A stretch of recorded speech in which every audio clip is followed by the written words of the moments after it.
an insult to the nation itself. That is how Shigeru Ishiba, Prime Minister of Japan, described aspects of Assassin's Creed Shadows. The video game developer Ubisoft needs to be a massive hit in order to stay in business.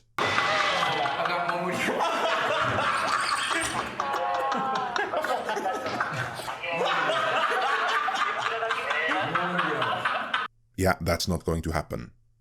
Call the time, for in this postmortem we will explore what went wrong.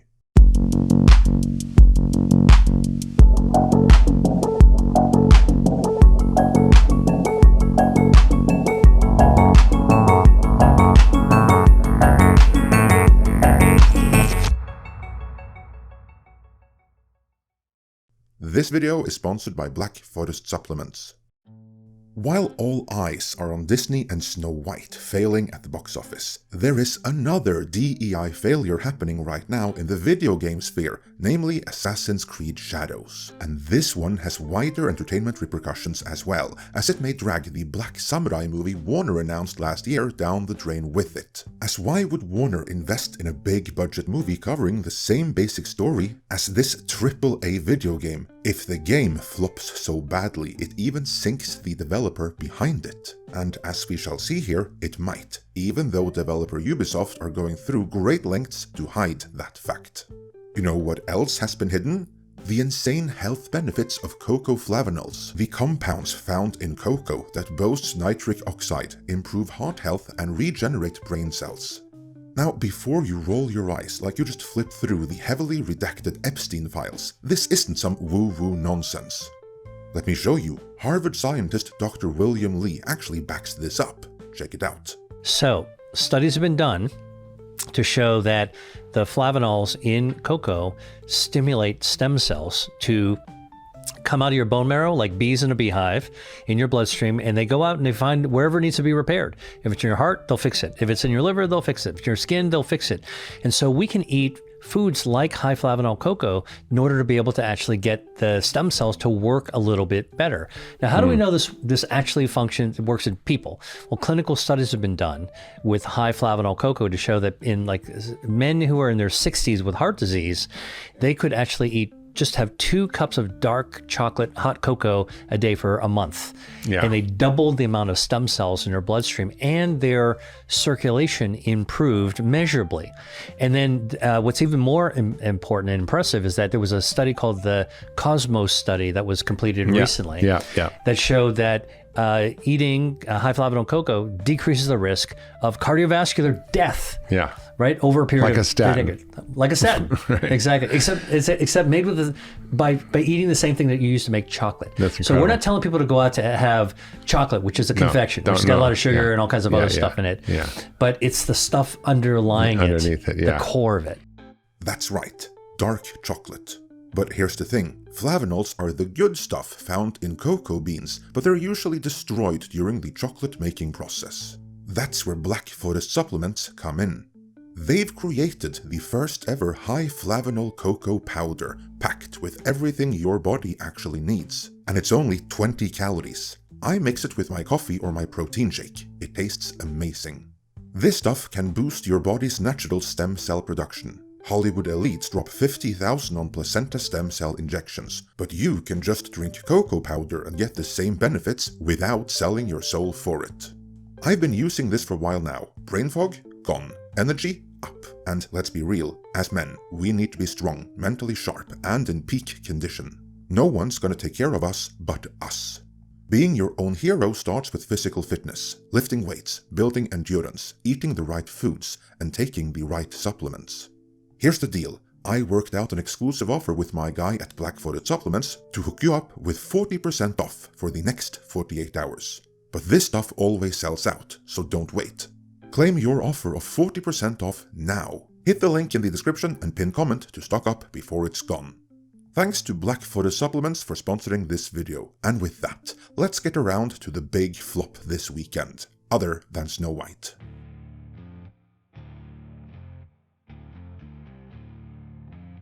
Famed video game developer Ubisoft are finding out in real time that with great wokeness comes great brokeness. In addition to litigious and aggressive shareholders, and even angry Japanese politicians, as the whole video game featuring Yasuke, the so-called legendary black samurai, who in reality was a footnote in history more so than a legend, and most certainly not a samurai, has been escalated to a whole new level.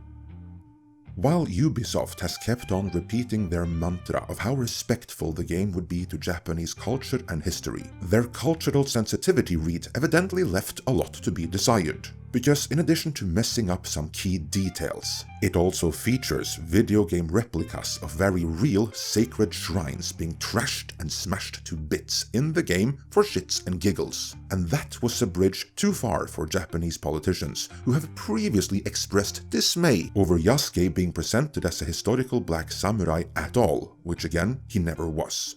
The only ones who ever claimed so were some scholars of the radical bent, whose entire body of work has been called into question and their academic standing torn to shreds, ironically because of the critical spotlight shown on them because of this very game. The immediate problem for Ubisoft though, the makers of this game, is the virtual destruction of Japanese shrines.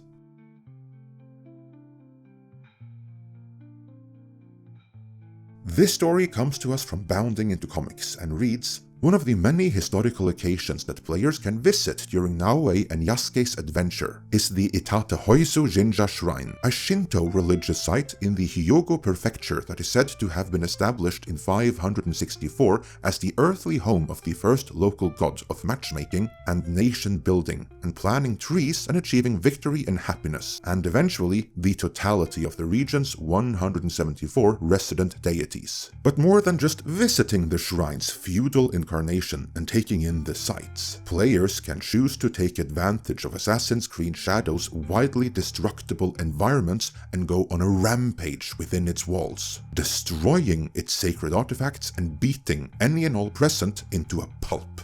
The worry for the Japanese authorities, and there is no word on whether or not Johnny Somali made these worries more acute, though I do not doubt that made this all the more real to them, is that this feature being present in the game may inspire copycats to carry out similar destruction for real. The story continues. Per a report by Kanji Takashi of the Japanese news outlet IT Media, during the March 19th assembly of the country's national diet, Hyogo representative Hiroyoko Kada raised the Assassin's Creed issue to his fellow lawmakers. In the game, a shrine that appears under its real name features a scene where the protagonist, a samurai, destroys a taiko drum, a sacred mirror, an altar inside the main shrine's hall, he explained, per a translation to Takashi's article provided by ChatGPT.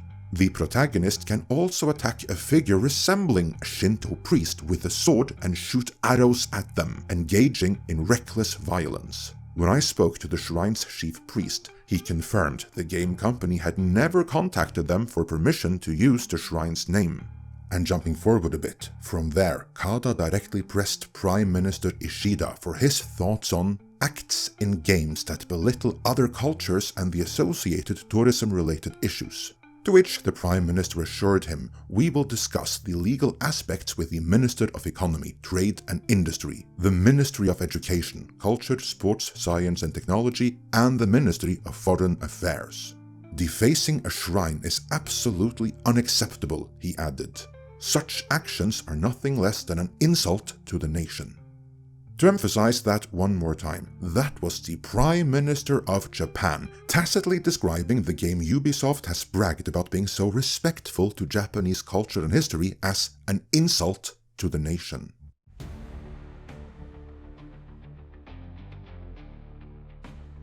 I would have loved to have been a fly on the wall and witness Ubisoft's reaction to these comments, but I can only imagine it must have been pretty strong, because this issue was addressed in the emergency release day patch. After being pushed back several times and by several months, Assassin's Creed Shadows was released on March 20th, and also released on that day was the Day 1 patch, which removed the ability to trash these very shrines. Makes you wonder how many millions they spent developing that mechanic only to remove it on launch day. For Ubisoft though, that last-minute fix won't really change anything. The damage was already done, and they were in trouble long before this game. .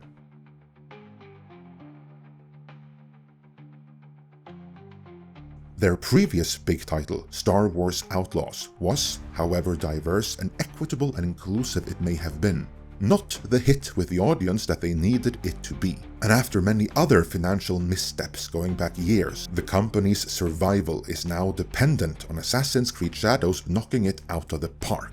And the game being surrounded by this level of controversy in the all-important Japanese market is not conducive to that goal. And indeed, the externally visible signs of the game's performance are not looking good. The game underperformed on PC and Steam, not breaking into the top 30 most played games on launch day, which, as pointed out by Grumps, was followed by the Ubisoft share price nosediving. It did do a little bit better on Steam over the course of the weekend, but not much better, and it's all downhill from here. However, the one remaining hope for Ubisoft is that console gamers will come to the rescue, for as Grumps pointed out, the Assassin's Creed games always fared better on console, and at this point, Ubisoft needs console gamers to bail them out. While we do know that pre-sales have not been great, to put it mildly, we won't know any console numbers for several more weeks yet. However, Ubisoft couldn't wait that long for a PR win, and they were in a rush to find one.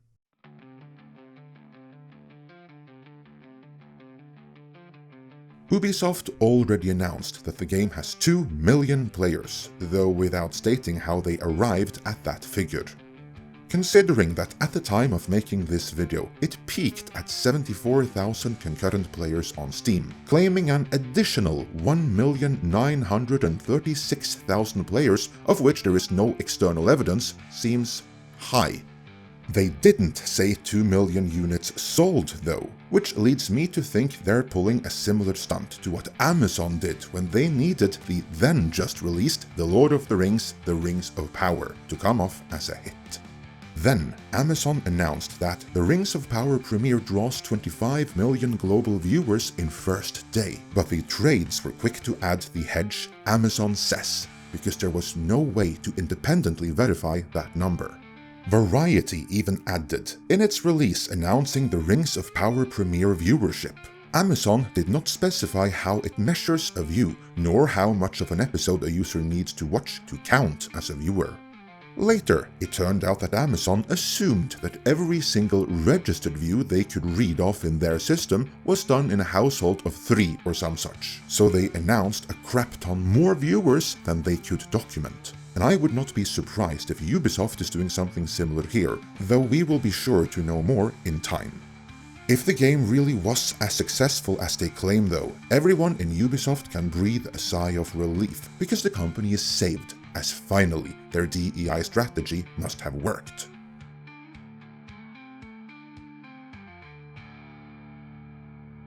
In their minds, Assassin's Creed Shadows had all the necessities to be successful according to the woke ideology.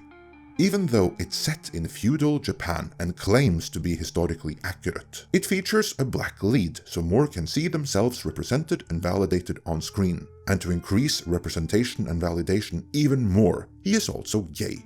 And with this universal appeal to absolutely everyone, how could the game possibly have failed? I mean, it should appeal to everyone, right? Because if they're wrong, and the appeal isn't as universal as they thought, well then the Ubisoft employees might want to start updating their resumes, and Warner might want to start thinking twice about whether or not they really want to proceed with that Black Samurai movie.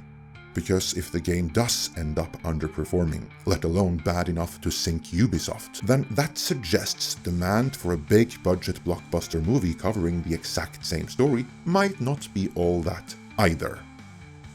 We'll keep you up to date as we learn more. For now though, let me know your thoughts on all of this in the comments. And before you go, remember to claim your offer of 40% off on high flavanol cocoa powder now. Hit the link in the description and pinned comment to stock up before it's gone.